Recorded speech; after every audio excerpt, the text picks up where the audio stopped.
Good morning, video games. Welcome to Filthy Casuals, a podcast about video games hosted by three very kind and, dare I say it, extremely knowledgeable boys. Thank you for joining us. My name is Tommy Dasilo, and you know what? I'm going to go out on a limb here and say that with me, as always, a certain... No, let me finish. A certain rapscallion by the name of... Benjamin J. Vernell. I am here, Tommy. I know that you went out on a big limb there to pronounce that I would be joining you on the show, but I'm happy to confirm that I am here. I will be here for the duration of today's broadcast, barring any unforeseen circumstances. Yeah, let's not count our chickens before they've completed the internet call. If it turns out that listener feedback suggests that I need to be maybe taken offline for a period to rejig, then we'll listen to that. We'll respond to that. Yeah. And I'll definitely be coming back in the future. Ben, get offline. It's time to rejig. I want to see you do that little dance again. I loved it. Me being Adam Knox, the third one. And I Adam, also what do you think about the idea of you and me recasting Ben as like a sassy little 5-year-old in overalls or something? Yeah, we should retool him, age him up a little, like do a time jump. Oh, yeah. yeah. More masculine and more gravitas. That's what we need. More masculinity in video games. Yeah. That's what I'd hope to have. The little ironic as well, I noticed that you caged around the knowledgeable, which is also something people sometimes point out, like, I didn't even seem that knowledgeable. Yeah, brother. It's called having fun, dude. Yeah. Also, can't learn everything if you're surfing all day, brother. We're not here to tell you every fact we know, honestly. Like I often am in a conversation too. I often am just trying to get out every little piece of information that'll make me seem clever. Mm-hmm. But sometimes we like to laugh. But the folks down at Sony HQ won't be laughing with the closure of their latest failure. Yeah. I mean, what else has gone down the gurgler lately? Like, not only for Sony. There's been a few other like live service games that haven't made it. Is this Ben's gurgler watch? Yeah, add in the flush sound effect me from later. Like, I mean, you might get some people over at Sony doing like that sort of laugh when everything goes wrong and you have a bit of a like, you know, end of that Breaking Bad episode unhinged to just nervous laughter. But so Concord, the game that almost didn't exist, is the latest in sort of a pretty long line of live service games, especially that failed to connect with an audience. But this one a lot more dramatically so. Like, this is up there as an all-time bomb, to be honest. You read us out the stats last week of like maximum or the peak concurrent users, and like this is down there with the biggest failures. Like even I think it was Suicide Squad Kill the Justice League hit 13,000 on PC, and this is like under 1,000. Yeah, they'd be praying for those numbers. Reports unverified, I think, but of about an estimated like 25,000 sales overall for the entire game across all platforms. But the thing that's happened, you know, as of yesterday or 2 days ago, maybe when you're listening to this, the game has been taken offline tomorrow as of release, September the 6th, which is, I think, like 2 weeks or something like that. 2.5 weeks? Yeah. Which I don't think we've ever seen anything quite like that, right? I mean, we've seen the things that have previously done, you know, sort of the worst up until that time. They're still given like around a year, or 6 months to a year, to just completely cut the losses and not even think like, well, it's still early enough. We could pivot some of the marketing. We could start making it free to play. No attempts at salvaging this. Just deleted, and everyone who did buy it getting their money back. Which once you factor in the cut that something like Steam takes from a sale, like we'll lose them even. Yeah. This is one of the most significant failures of a game of all time. And for people who don't know, by the way, like we've talked about it a few times here, but I've seen a lot of, when looking at things about this, people going like, I had no idea this game existed. It's Concord. It was a Sony. It's like a bunch of ex-Destiny people, but Sony's been developing it since apparently 2016, I think. Yeah. It puts into context a lot of what seemed so unappealing about this game as it was sort of shown off earlier this year, which is like the Overwatch style hero shooter thing, which has gone out of vogue, the Guardians of the Galaxy sort of tone, which has gone out of vogue, like all of that stuff.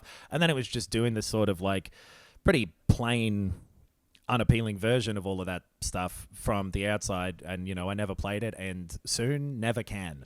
Yeah. It's hard to know, like, if it had have come out in the right moment, like, because you just can't, you know, you unless you can get something out really rapidly with video games, it really speaks to how you can't really afford to be too egregious and on the nose about doing something that just speaks to the exact current moment, because this maybe 8 years is a long time even in development of a game, so it might have blown out a bit, but even if it had have been 6 years and come out 2 years ago, I think the result still would have been the same. But I wonder if it had have been able to hit in that exact, you know, if they had have been able to get it out somehow within a week of cooking the idea up, it's just would it have made much difference? There's 50 other problems with it too, which like the fact that it cost $40 whatever that equates to everywhere else, like puts it at a disadvantage in this type of space. The fact that it did just look bland and boring puts it at a massive disadvantage that I don't think any sort of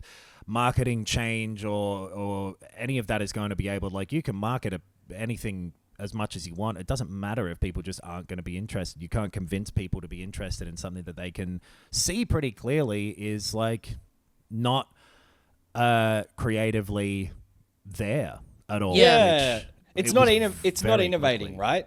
If you're in a field where there are 12 other games of the exact same format that have existing fan bases, and those games do have like unique art styles or a twist on the format, and this comes along with a very traditional hero shooter style and, like, you know, series of gameplay elements, and then you're right, the visuals are referencing a property, are inspired by, loosely, a property that had its last film come out a year ago and was already kind of outstaying its welcome and was within, you know, a big franchise that is on the sort of downturn.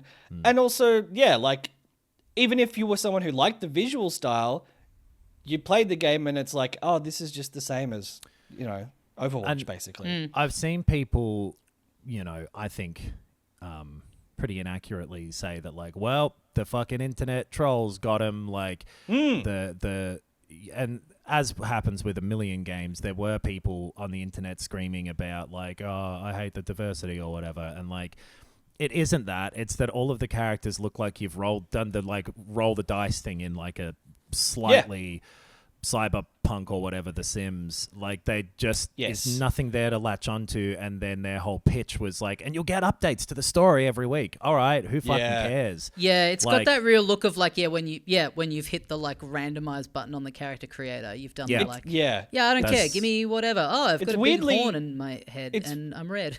It's weirdly that combined with AI generated character designs, which, like, obviously this began its development 8 years ago. I'm sure the concept art is not AI generated. Like, I think they're just not creative. Like, they're just uninspired and it's bland. And those fuckheads on the internet got fuckheady about it, but they've done that with a million successful games too. They do it all the time.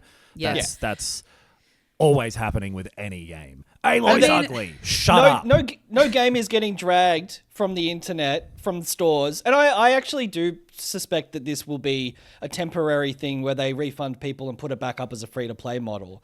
Because you're not wasting 8 fucking years of work. But this does not get dragged because the anti-diversity crowd were loud. It gets dragged because it doesn't sell enough copies and doesn't generate enough revenue. It's not worth the cost of them to keep the servers on, like, literally. Like, it's a shame, because if you want to give them the benefit of the doubt, it does really really seem like something that has come from up above, like a very like uncreative, copy this style of game and do it in this style. And a team of people have done like, I guess their best. But I mean, people get up in arms when they have had to like crunch and sacrifice their personal lives and not see their families to work on something that comes out and is really good and has a long legacy. Like, imagine having sacrificed all this time out of your life to have this pulled after 2 weeks and absolutely. then just not able to be viewed by anyone ever again. Yeah. Yeah. I mean, I don't think it was that, because Sony acquired this company, Firewalk Studios, while they were making the game, I believe. Like, right. It was them trying to make something, and Sure. then Sony being like, this could be a good opportunity for us to get into the live service space. But then it can also chuck 'em be some that money even and- then, like the management of the dev can be the one. When I say like from the top, it doesn't necessarily have to be Sony. Like it could still be the people like at the top of the studio. It could be. I mean, it is begging for a Jason Schreck expose. That's for sure. yeah, Absolutely. I honestly get the impression that this wasn't sort of made by committee. That this was just not a successful Missed the creative mark endeavor. with their Right. Which again sucks, and it's terrible for the people who've worked on this, and especially with the way things are at the moment, you've got to be fucking worried about your job, which is an awful place to be in. And I think I saw Rocksteady had to lay off, or did lay off, a bunch of people from their QA department, but also there was reports of like people outside that department. There's a guy who's on paternity leave who got told he was made redundant during his leave. Like, Jesus Christ. Obviously, Awesome. it's still sweeping across the games industry, which is not good. I didn't play it, but reports were that if you like this sort of game, there was sort of something there. But anyway, people are getting refunded for all of their copies. And I guess like I think it coming back as a free-to-play thing one day maybe could happen, but also I could also kind of see wanting to go like, look, let's take our fucking lump and leave it. It's such a big loss that Maybe. you would imagine people in there are like, let's just Astrobot's out soon. Let's just scrub this. That seems like it's going to get a good response and people will be into that. Let's just chalk this up to a lesson learned. I think it's a alone, bad look to even talk about it again beyond how much they have to be honest, because That's true. Like- It's because this is not a cyberpunk where an entire development studio's future rests upon regaining that trust and that consumer support. This is like, okay, we can bounce back. Sony hopefully has the back of this studio. right. Well, and the regaining the trust thing for Sony at least is to act as though they've pivoted away from this type of game, because this I think also did represent, for the people who knew about it, that sort of game that a lot of people are sort of on the one hand had it up to here with, but on the other hand, Helldivers 2 is one of the most successful games this year. So these things do pop off, and it makes sense why people try again and again. It's just that they had a bit of a wet one here, which it's weird, right? Because like Helldivers 2, it didn't have a feeling of like a contrived push to make to squeeze money out of people, right? Yeah. Like, it's not a like, here's our version of this, which this just feels like. Even if it was made with the best of intentions, yes, that is the impression that it gives. And they tried to get like Twitch streamers to play it, and they kind of didn't because no one wanted to see them do it, so it's a waste of their time too. And you can't force sleeper hit, so right, exactly. Yeah. And absolutely crazy. I don't think this has ever happened before like this. That's something Not like they're this. like Hyenas was the one that like the Total War people, Creative Assembly, they were making that got cancelled before it launched, and a bunch of those other ones that all have names that are so similar that I can't recall one of them. Was Lawbreakers was sort of a similar Battleborn, all of that sort of stuff. There's been a lot of that pretty come and go under the radar. No one really seems to get into it. Babylon's something. Yeah, Babylon Right? 5. Oh, Babylon's Fall? That's what I thought it might have been, but then there's Yeah. that game Godfall, but maybe it was Babylon's Fall. I think there were a lasted lot year. that had the same. Anyway, this is crazy, all timer. Like, holy It's moly! It's the worst one, and it's just like we've said before. It was already a bad precedent to be setting when it was like giving a game a year and no one cared. Yeah. Yeah. Giving a game 2 weeks and being like, no, that's it.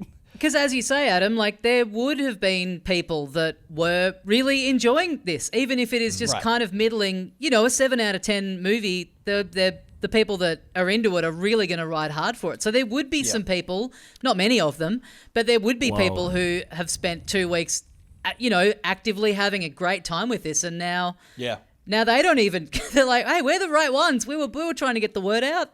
And I mean, it is literally 30 of them if you look at the numbers of people. Yeah. And how much of that is, well, I spent $40. So at least people are getting that back and they're doing the right thing. I mean, even when Cyberpunk came out fucked, Sony wasn't refunding that. Yeah. So this is an unbelievable, and this I don't think is like buggy or fucked up technically in that same way. People just don't like it. No one. Yeah, I don't even know that it's necessarily that they don't like it. It's just they're just not engaging with it. People aren't even going in to find out if they're... It's just like embarrassingly low numbers, and they must be looking at like genuinely what it is costing them to keep the service online versus what they could possibly make back, even if people do start to engage with it a little more. Must be so they must have been so in the red from just that 2 weeks that it's not worth keeping the power on. Even getting a skeleton crew who are already paid up to the end of the month to quickly flip it to free to play might just be sunk cost fallacy type stuff. Like, right. I think we're ditching this. And look, I talk about it all the time on here. Like, we have to, this belongs in a museum, like every.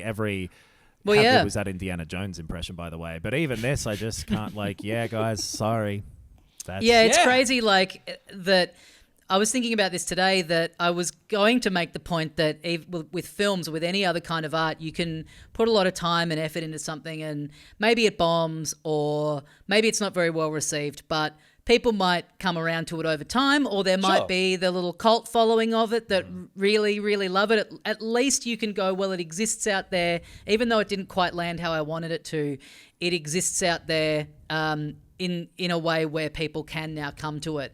And for that not to be the case with this game is just so sad. But it's also increasingly not even the case with things like movies, which we've thought of as having a degree of permanence, where Warner Brothers now just deleting stuff off the shelf that they haven't even released yet and will never see the light of day as a tax dodge. Like the idea that you can put so much time into something and it's not even that the project falls over. Like you get to the finish line and you hand in the finished product and it's never able to be viewed by human eyes is just, it's so sad. Yeah. So all the best to the people working on this, and hey, I hope you're all right in the short term, and genuinely better luck next time. Not in a sarcastic way. Like this is a monumental and unusual level of If any of those people are listening with their free time now, touch base and you could be on this show as one of our multiple recastings of Ben that we have planned for the future. I was thinking, Tommy, you should hire them all to make Super Dassilo Land 2. That's a great idea. Be like, hey, you guys can do it on spec, and if it actually succeeds, then you'll get paid. Yeah. What's the format like Overwatch style? What's the very like of the moment thing that I'm getting them to do a version of? That'll take 8 years and be that'll take 8 years, and by the time it comes out, people will not care about. What's the most like 2024 right now simulator? A farming simulator, right? Or a JRPG that is incomprehensible story-wise. I mean, they're timeless. Yeah. Oh, yeah. They're in 8 years' time. You could see that starting to be a bit like, that's true. I true. get it. This is kind of a retro thing. And you don't want to accidentally make a throwback. It's got to be something. You've got to make a skibbity toilet game or something like that. Yeah. Well, I mean, that is the thing. Like movie, right? So, like, that'll be out in like a couple of years, probably. So, yeah. With we're saying about like the people being over the Overwatch style shooter thing, because of course, the irony is you wait that little bit longer, and then it's a throwback, then it's retro. Yeah. So I could see twist. I could see another thing that looks indistinguishable to this coming out in another like 2 years that just like launches off and has the launch that they wish they'd had. I could definitely imagine something indistinguishable from this coming out. Well, yeah. Because Hey! it's part of the problem. That reminds me. I got invited to and played the playtest of Valve's new game, which is a hero shooter. It is. Okay. Deadlock. Now, I was going to check. Are we allowed to talk about this? Because Yeah, I know yeah, they've they like, had changed- a go at some people, but... No, they changed the rules. They changed the rules about a week and a half ago. God so damn. it's all open to everyone. These All right. Darth Vader motherfuckers changing the bloody deal. I know. Well, that's a good deal for us now, though. What's Deadlock like?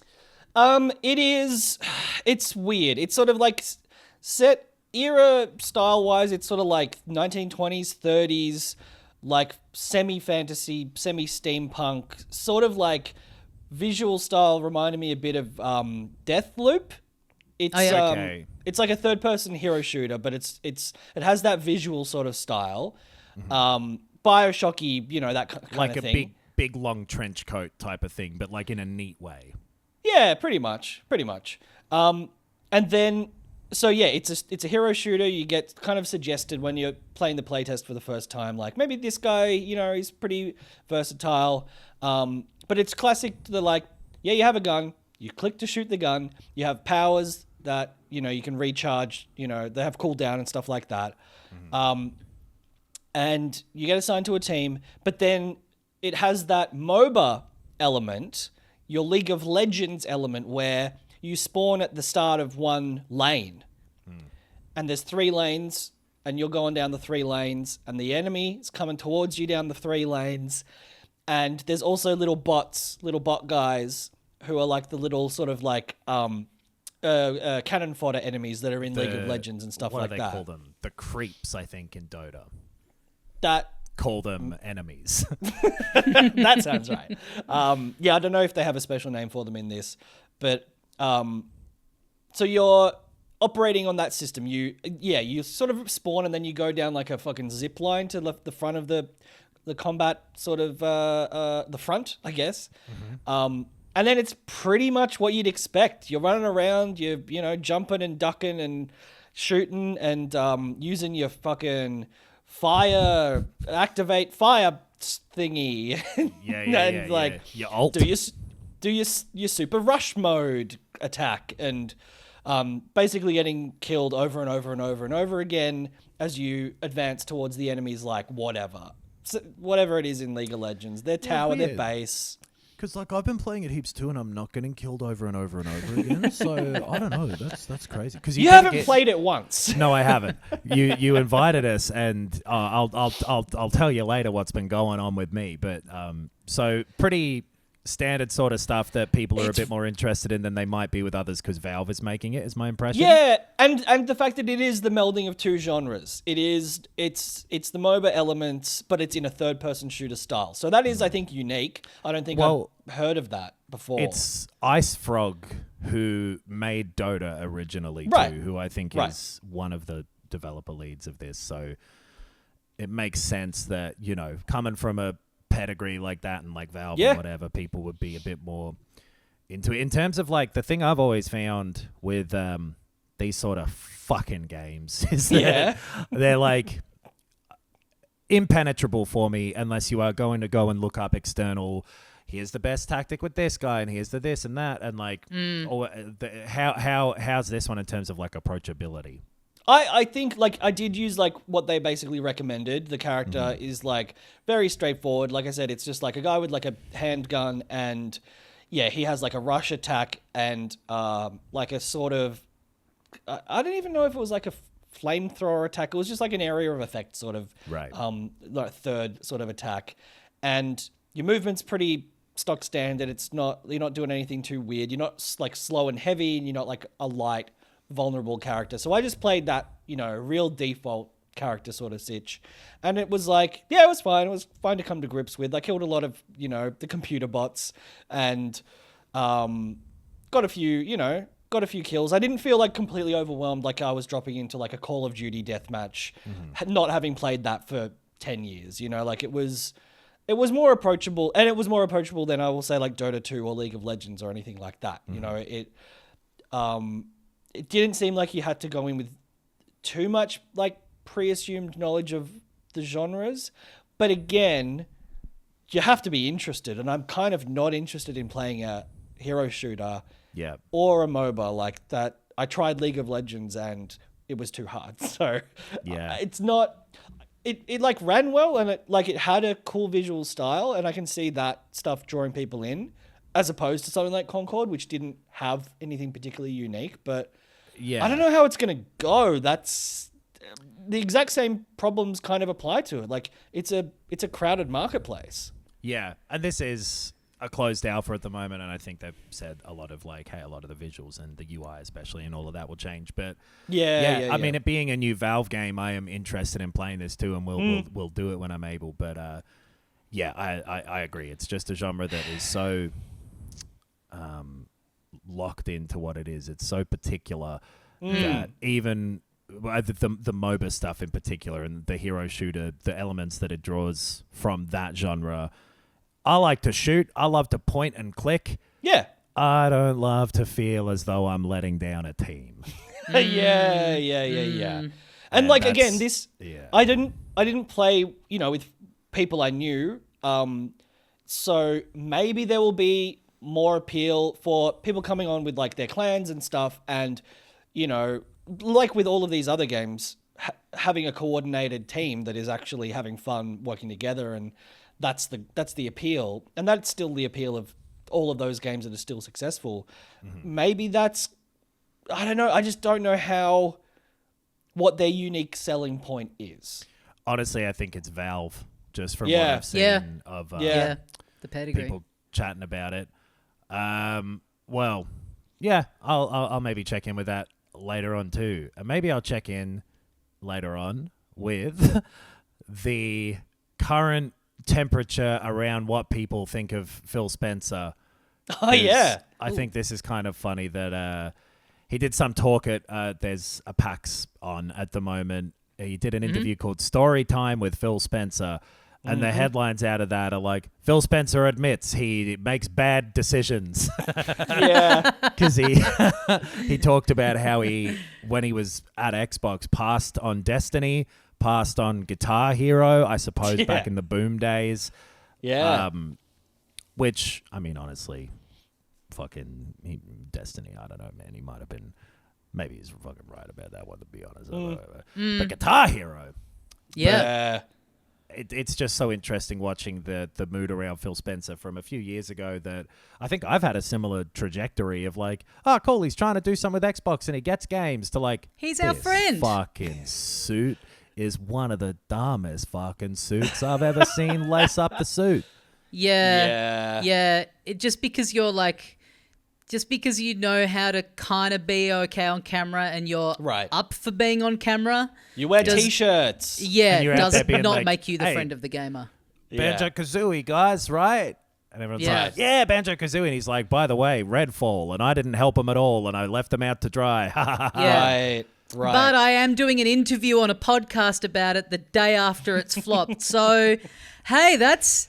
Again, I'm cool. I'm your friend. I'm not just a corporate guy. I know how to go on. I'm riffing with these guys on this podcast. Yeah, I'm on YouTube. Completely unbiased guys who don't get early access and advertising on their podcast. And would Doug Bowser go on the Adam Friedland show to apologize for a game flopping? I don't think so. An insane sentence that it means something.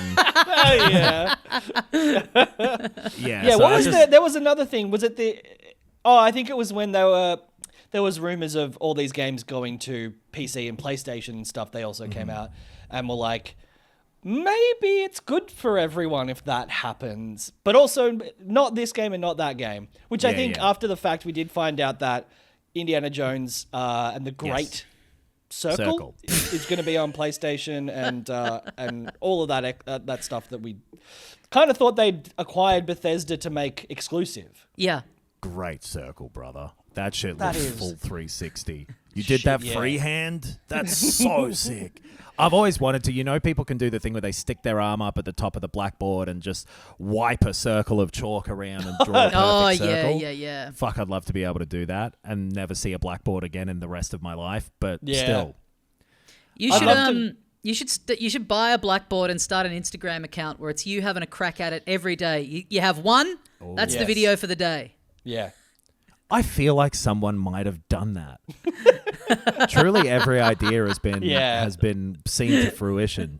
Every stupid ass idea is on the internet. And I would just do the Concord of that, where like after 6 days, everyone was like, "Boo, Yeah. bad Okay. circle. You're not. We want to see the circle. Okay, I'm taking my phone in for a refund. I'm sorry. Speaking of interesting shapes, there's an interesting shape that is leaked of what the PS5 Pro is probably going to look like. It is from Oh yeah. someone in France, I believe, who is like a prolific leaker. Much like my grandma.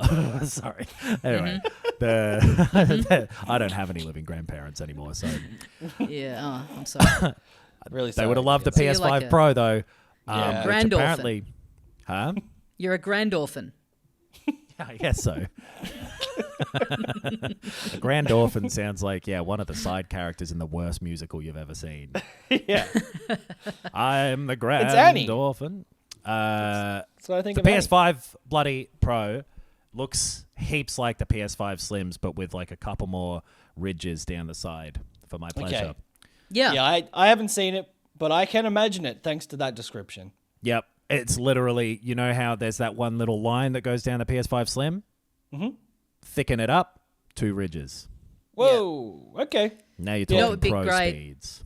You walk into the shop the day it's out. You go to purchase your beautiful new PS5 Pro, and there's a little sticker on the front that says included inside 1 free download code for Concord. Died 2024. Born 2024. Welcome back, Concord. Wow, speaking of which, Concord is one of the ones in that, was it an Amazon show? That show. The Secret compilation? Secret level, that's it. Yeah, That's that's crazy. weird. Posthumous release. Yeah. Much like my grandma. Sorry. So anyway, the PS5 Pro almost certainly happening. Maybe I'll get one because I don't have a PS5 here. I'm staying in a sublet in London currently, where the person who is the actual liver in this room. I believe they call that a Resident Evil. Yeah, well, I'm just the chop liver in this room at the moment, too. I ain't nothing. But the Resident Evil here, he has a PS5. It's right here on the desk.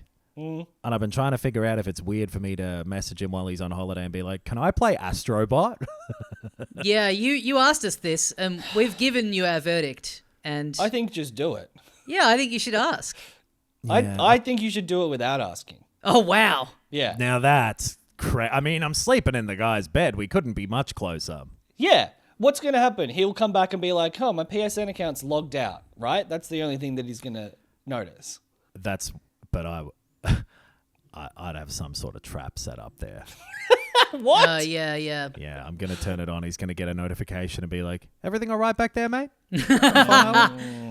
Well, I mean, I think you got to ask, but just be like, hey, man, would this be cool? Because if you put yourself in that position, it's like, Yeah. you're and I on was gonna holiday. be It's like, hey, it's there to be admired. Go for yeah. it. Yeah. And like your bed. You mind if I just don't wash that before I leave? Yeah. Can I just skip And that look- fucking step? Because that takes so long. Well, you didn't ask to use the bed, I assume, specifically. That's a That's good true. point. That's a really good point. I haven't asked to use the toilet. I haven't asked to use the shower. And so Yep. I've not used them the whole time. Yeah, I might give it a go because I'd love to play Astro. But anyway, that PS5 Yeah. Pro might be coming down the track and is probably, I saw some pricing stuff too at one stage that seemed not that crazy, not that much more. I don't think Right. it's going to be quite the same level of how the PS4 Pro felt like a bit of a noticeable upgrade. Yep. Yep. I mean, the other thing about this guy is that he owns a PS5. So you saying, I mean, he gets it, right? He knows as well as anyone that nothing's coming out on this goddamn machine. So you messaging him being like, hey, look, it's just the way the cards have fallen that I just happen to be in your room on the 1 week of the last 2 years that a game worth playing has come out. If you were just, if you were buying exclusives every week of the year right up until you leaving it, you could understand him being a bit like, geez, come on, man, it's a bit asking a bit much. How badly do you really need to play the PS5? But I bet he's looking at cutting short his holiday so that he can get home and play Astrobot. Actually, man, just leave it if you don't mind, because I'm in the middle of a game of Concord, so I don't want to ruin that. I don't know if you've been reading the news, brother. That would be funny. You've left it on rest mode mid Concord sesh, and you come back and turn it on. It's like, well, there was no one else in the game. Where is everyone? It starts being like one of those things where, like, if you had PT on your hard drive on the PS4, you could sell that thing for a little bit of dosh. Speaking of a little bit of dosh, it costs a fair bit of dosh to print a game to a disc. So if you were going to put out a physical disc of a game, you'd think you'd just make sure, double check, this is the right file we're putting on here, yeah? Before we print I'd these? triple check that. Yeah, absolutely. Hell, chuck it a quadruple. It's a big day. Get a mate to do a fifth check even. For example, if you were going to put out a physical edition of a game called Outer Wilds Archaeologist Edition, and you've also misspelled the title there. I said it correctly. This is a real slapdash operation. Outer Wilds Archaeologist Edition was meant to be, you know, the fucking awesome game Outer Wilds, and the DLC, just the regular game. That's all that's on there. And they didn't even notice before they'd sent it all out, so they're having to like set up a thing where you send them proof of purchase and they'll give you a DLC code, and it's fucking which ridiculous. Like that obviously defeats the purpose of having a physical edition. Like, that's so frustrating. They should be. I mean, obviously this is like they're burning money. Send the physical edition back. Get it again with. Surely, right? Absolutely. I mean, even it changes from country to country or whatever, but I'd imagine consumer rights laws in most places are like, hey, this isn't what you said it was. Right. You can't sell this. Yeah. If you sell me a toaster and kettle combo and I get home and it's just a toaster, if you send me fucking $40 to go buy my own kettle, there'll be steam coming out of my ears. Yeah, I don't need the kettle anymore. I'm hot enough already. And sweet enough, as I joke to the cafe every day, much to their delight.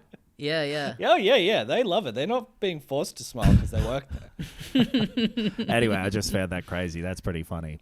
Yeah, that is nuts. And yeah, I mean, you got to feel bad for people who've gotten that in the mail. And like, this isn't, what we're talking about kind of, a lot of callous corporate fuck-ups that tend to happen. This is just like something slipped through the net. Cool little small studio. Like, right. Also, now they've had their lives fucked up. This would also like just make me annoyed if I was part of this and I've been looking forward to this. Hey, it's been difficult moving out to this remote part of the world, but I've done it for my family and I love them. But sometimes I get to play a game that I've been looking forward to, and I don't have the internet, but I can get the disc sent out here. It comes on a donkey. And then I read Annapurna. Somehow I'm on the internet again. Their statement. I was going to say, I'd love to know the mechanics of how you ordered this game. I get a daily printout of IGN and I write in. Anyway.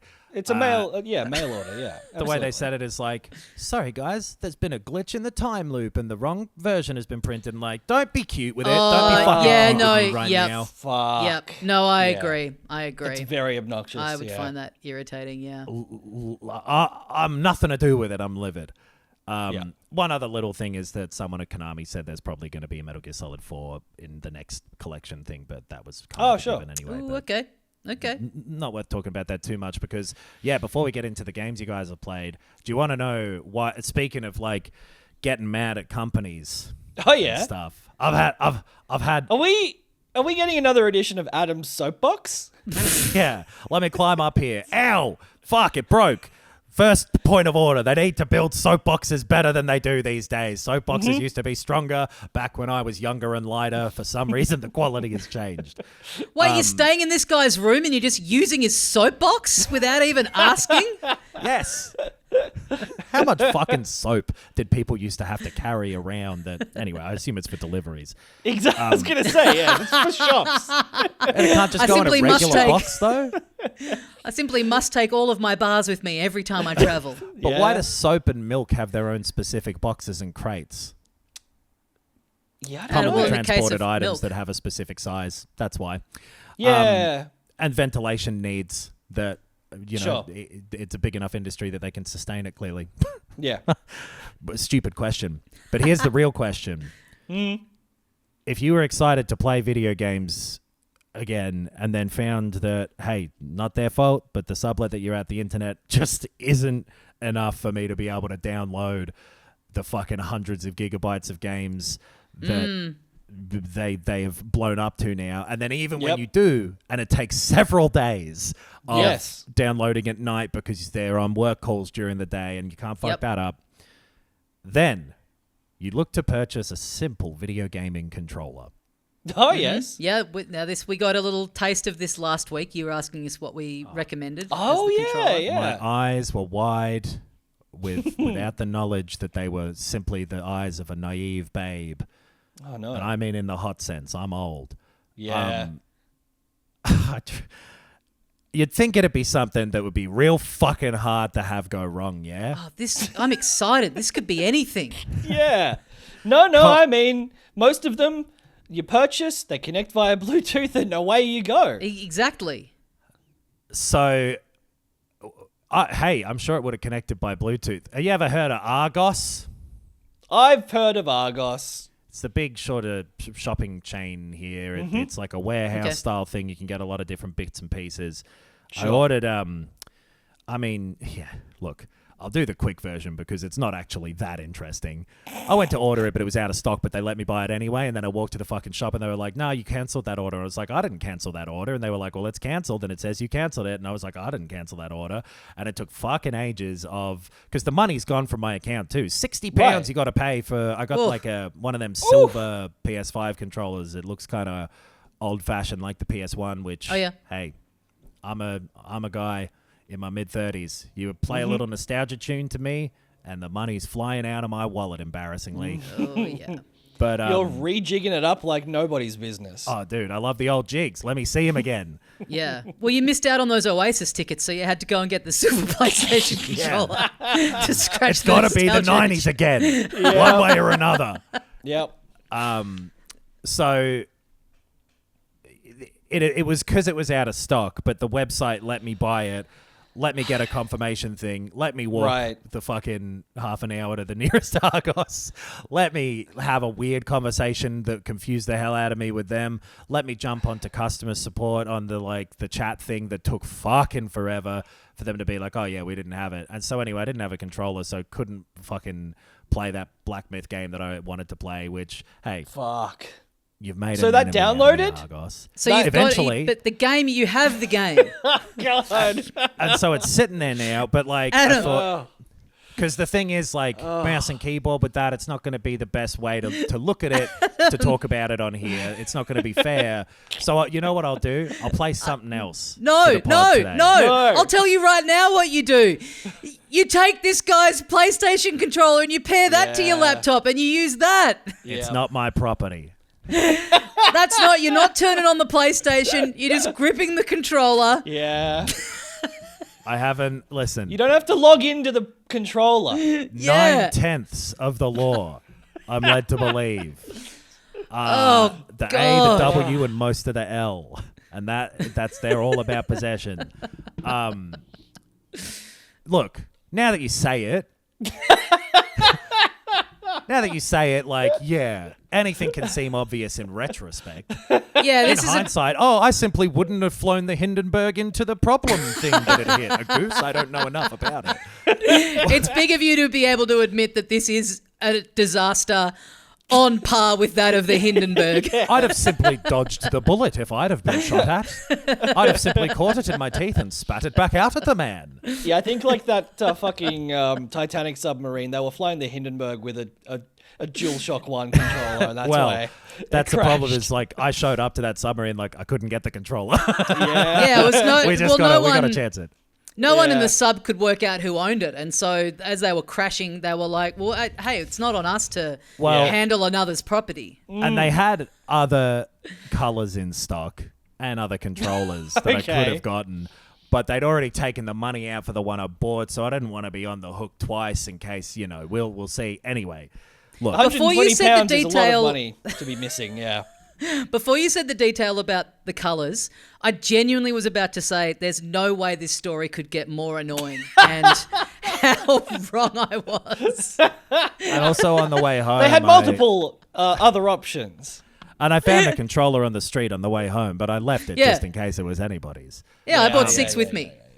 Yeah. Plus, it would work with mouse and keyboard. It's just not ideal. But I had a way around it. Yeah. Which was because Star Wars Outlaws is out this week too, and I was like, oh, maybe I'll give that a go. You know what I could do, because it'll take too long to download if I buy it. I'll give the fucking Ubisoft streaming thing a go. They've got a streaming thing on Ubisoft Plus. Anyway, the internet's too fucked for that to work. So, good. But at least it took ages to sign up for, and was £15 more that I don't know if it's coming back my way or not. Gaming is back, baby. Well, dude, that's the thing that it did with me. Is like I've been sort of traveling and living like a normal person's life. Someone who doesn't host a video games podcast or like video games. You know how they always travel around and seem to be doing shit and smiling. Yep. It's really difficult to play games. Right. Yeah, man. Yeah. Especially when there's a PS5 and controller right next to you that you're not willing to use. Yeah, that might be the hardest because God it is ever gets watching. to play games. Yeah, exactly. What if I get in trouble? Yeah. Well, I got to have a normal person's experience. Well, no, I got to have the opposite of a normal person's experience. I went out to Nintendo headquarters in beautiful downtown Scoresby, the most beautiful city on planet Earth. Absolutely. Hands-on preview with The Legend of Zelda: Echoes of Wisdom. You can jump on our YouTube channel now and you can watch some footage of the beginning of the game and us chatting about it. But boy, oh boy, did I have a good goddamn time with the hour or so I got with this game. It's basically the sort of, not the very beginning of the game. The bit that they dropped me into is like kind of right after the intro story beat kind of stuff. So I kind of went through the whole early phases of getting the tri-rod and learning the echo ability. And then I was just kind of left to do kind of in real time.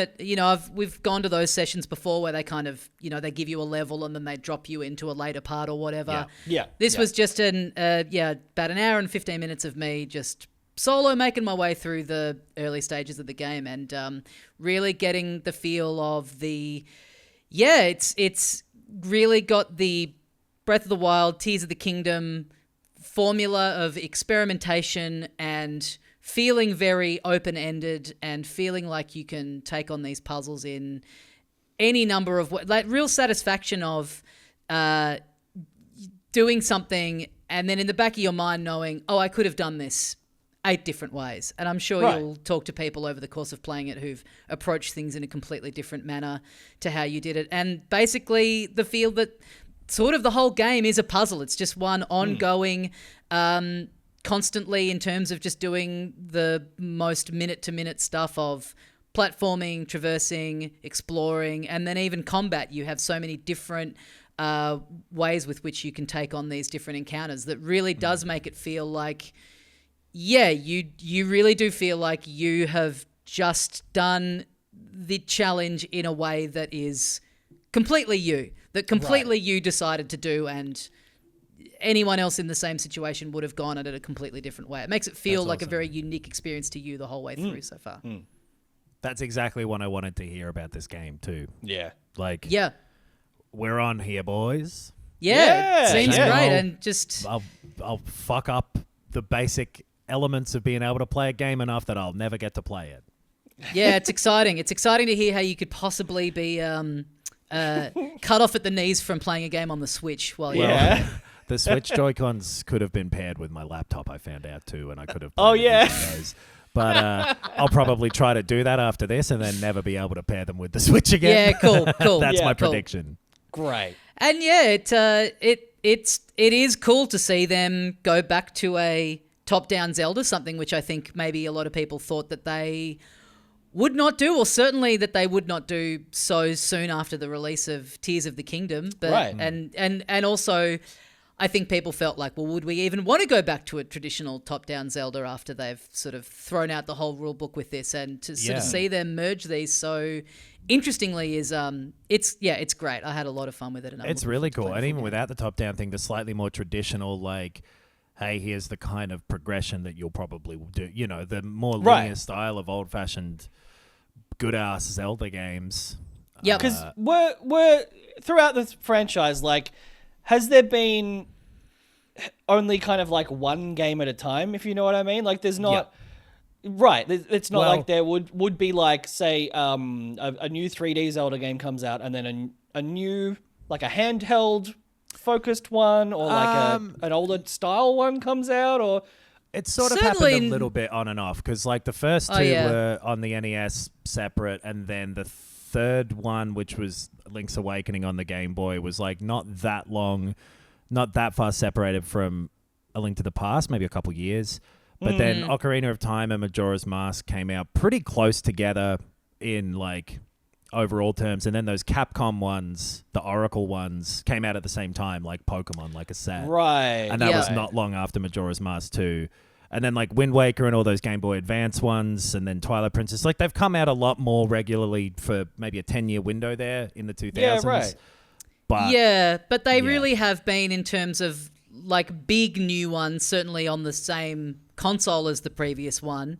It's been like, this is your big new 3D Zelda adventure, and then it might minimum 4 years before the next one. So to kind of have them like zip back to that format, definitely so quickly is is pretty rare. The Link's Awakening remake was on the Switch, and obviously Breath of the Wild, Tears of the Kingdom, and now this. Like that's a lot of games. That's a lot of Zelda games on one console. Yeah, and the Skyward Sword remaster they put out a couple of years ago. Yeah. And I mean, and also for it to sort of very much not be or feel like a side thing. I think I said this when they announced it, that there'd been sort of rumors for a little bit that there'd be a Zelda-focused, that Zelda would be the playable character of the next one. And that, to me, gave the impression of it being a smaller thing, a side thing, a watered-down thing, especially since it's coming so soon after Tears of the Kingdom, and especially as it's coming so late in the life of the Switch. But this, like, from everything I've seen, it's a meaty. It is a full. It doesn't feel like it's just a way that they've found to kind of put a twist on it. It's not like it's not a gimmick that you're playing as Zelda. It's like they could have done the same game with Link, but he just, I don't know, doesn't have his sword or something, Merging the old-fashioned A, design, and B, style of the sort of 2D ones with the more recent, improv style Zelda games that they've got there. Yep. I think I heard sword.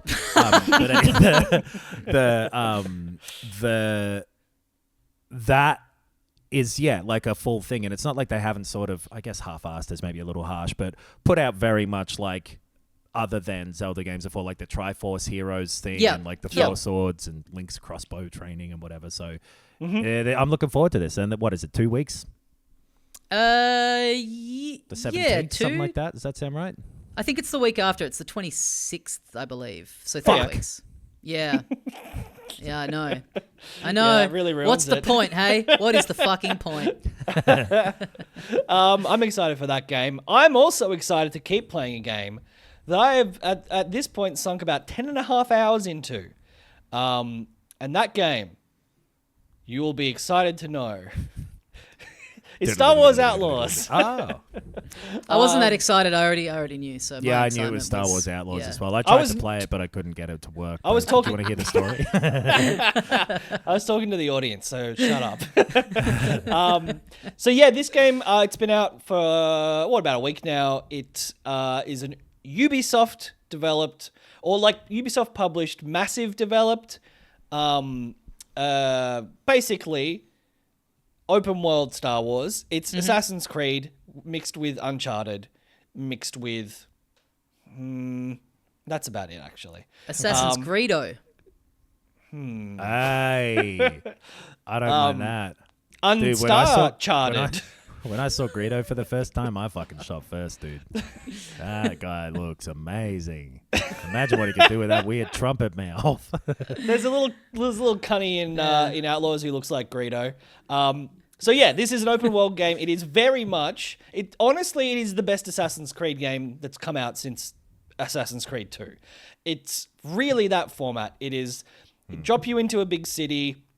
You're a sneaky little woman who has to.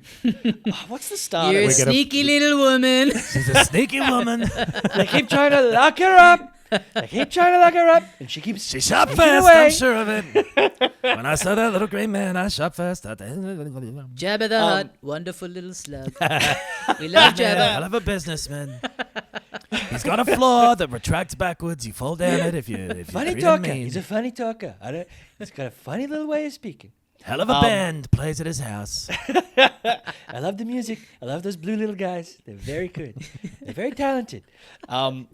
You play, it's basically, again, like a lot of this game. So like we were talking about how uninspired and boilerplate Concord was. There is almost nothing in this game that has not been seen before. You are a wisecracking protagonist who likes to steal things. It is a stealth game in very much the way the early Assassin's Creed games were, where honestly the stealth controls are a little... They're not as precise as like a Metal Gear Solid 5 or something like that, which you'd imagine they should be if stealth is the focus. But they're okay. They do the job. There's a lot of vertical traversal. There is a lot of getting a quest from someone, running across to the other side of the city, finding a weird way to sneak into the back of a club or a organization or whatever, where anytime someone sees you, the mission ends. You're, instead of like stealing a key from a guard in this, you are stealing a key card or you are using your little friend, your little monster alien friend to distract a guard while you hack a door lock. And then you're getting the thing and then you're escaping. It's very much Assassin's Creed formula. It is very much character style of Nathan Drake. And then it is a Star Wars open world. So all the visual style is very, honestly, not as derivative as you might think. It's, I think, doing sort of what Andor apparently does, where it is a different side of the Star Wars galaxy. Right. A lot more lived in that show. Like a lot more sort of, yeah. There's less superheroes, and there are more like, I'm just a little smuggler guy who sells things and wants some money on the side. You want to do this job for me? Like it's all that. The character you're playing. Not then avoid the question, I suppose, if it's a spoiler. You're not using the Force and shit in this. You're just a regular person with a blaster. You're a normal person with a blaster and a crouch mode. Damn. Prone? There's no going prone in this game. Fuck, man. Fuck Ubisoft. Take this game offline immediately. But there is really not a lot that is innovative about it, but I fucking love it. It has, and like by the time the third Assassin's Creed expansion for the second game or whatever came out, that wasn't breaking any new ground, but the formula is perfect. Yeah. It's very addictive. It's fun to climb around these bases and these weird little, like, you go into different planets. There's a snowy planet and there's a Tatooine planet and there's, there's different environments. Incredible branding from Star Wars that they managed to make Tatooine the first word that would pop into your head before sand or desert. Yeah.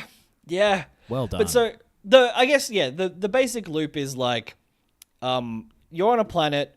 There's like a safe sort of hub town where there's like a cantina and there's like gun shops and outfit shops and all of that shit. There's a big overarching story, which is pretty much at this point basically just get a crew together, which is, it's good for a video game. You go into different locations and meeting different characters and stuff.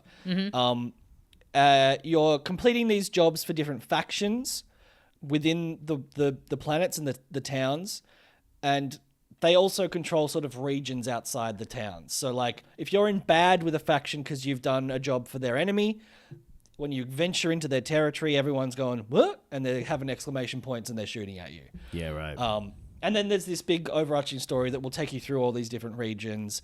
And basically, you will upgrade your shit as you go. You'll buy unique bits of, armor and stuff.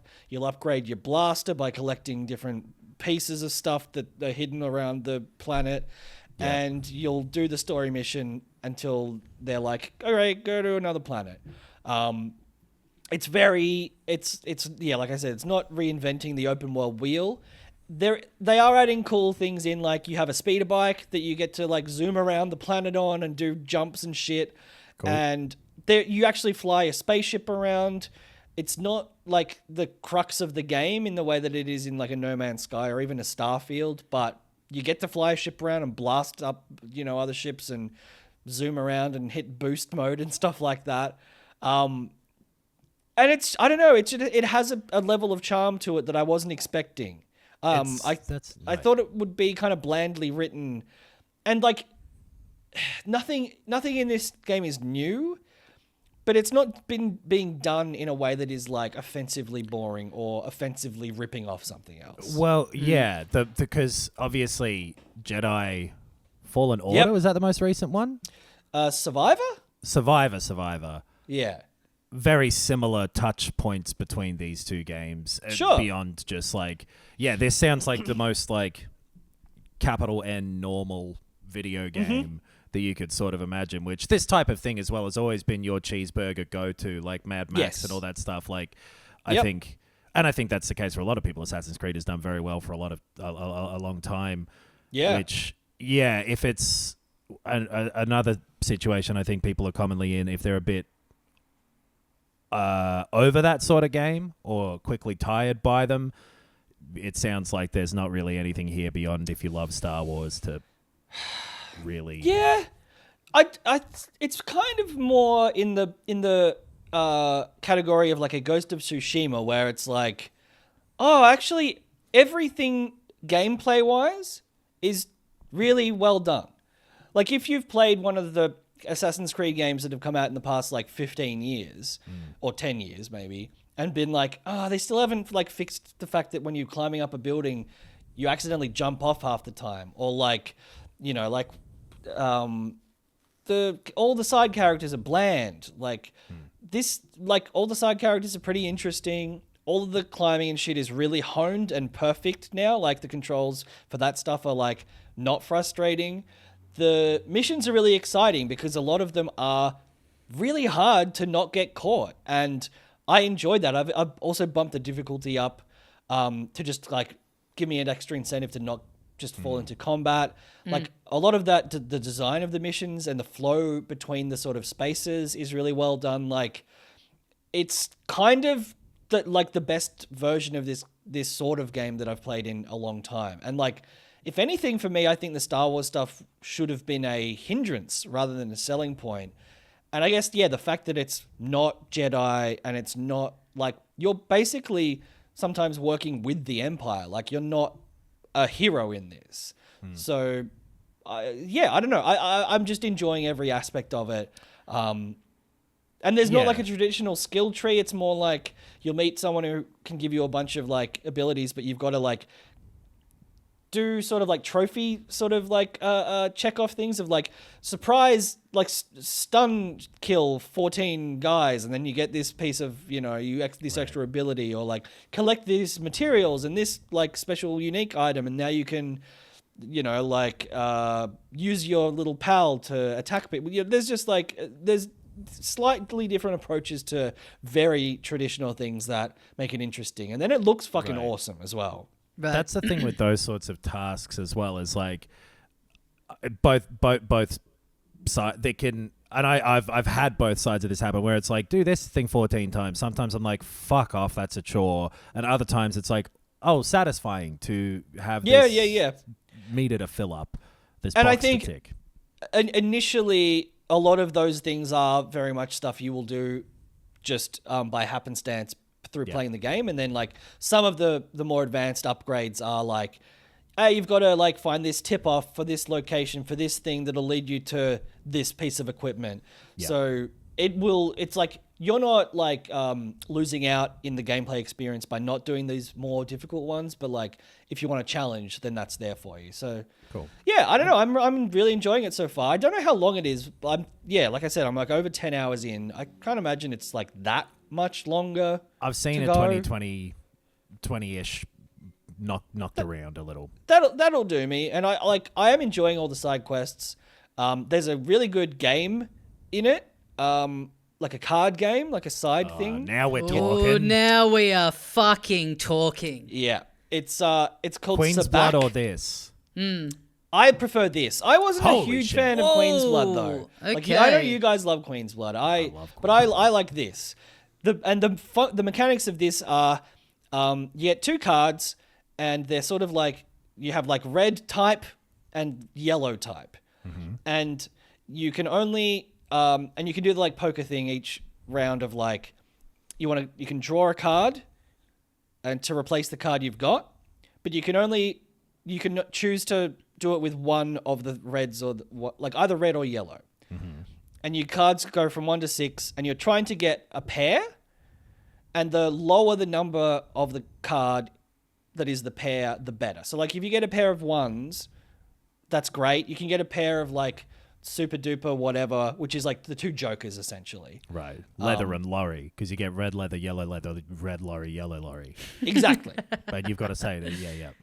And your only options are basically to like pick up a card from one color and then choose to keep it or put it back down for like the rounds.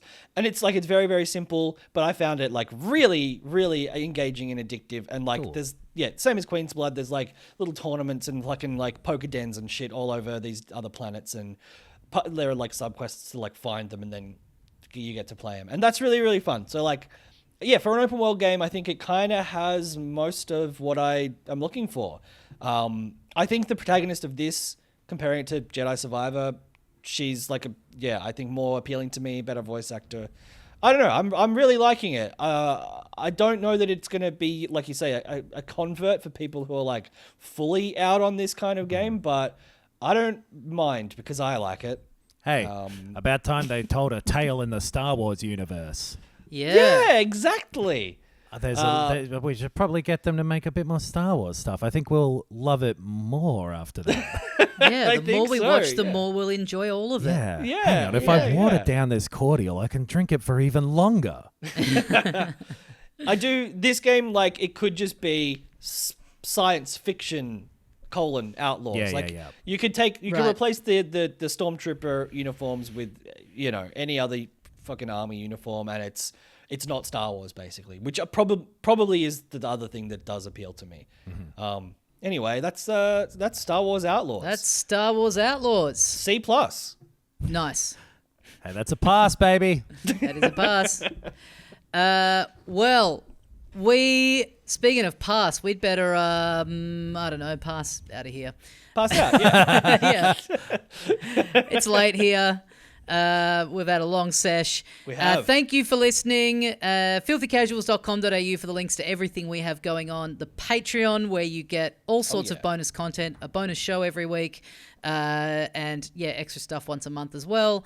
Get onto the YouTube channel, and you can see the Zelda Echoes of Wisdom footage and us talking over the top of it. Heaps of our playthroughs and all sorts of stuff that we've done over the years on there. Hundreds and hundreds of videos of us playing games. Oh yeah. Oh, we I think we weirdly mentioned this before it was released last week, but our monthly special deep dive episode is out for patrons on the $10 tier. I did the life and times of Sid Meier, the inventor of civilization, which was a rollicking good time. So sign up for the Patreon and you get that. You get Nox's one about FromSoft and everything else we've done if you get on the right tier. Exactly. Get new shit all the time, baby. Yeah. Free episodes. Yep.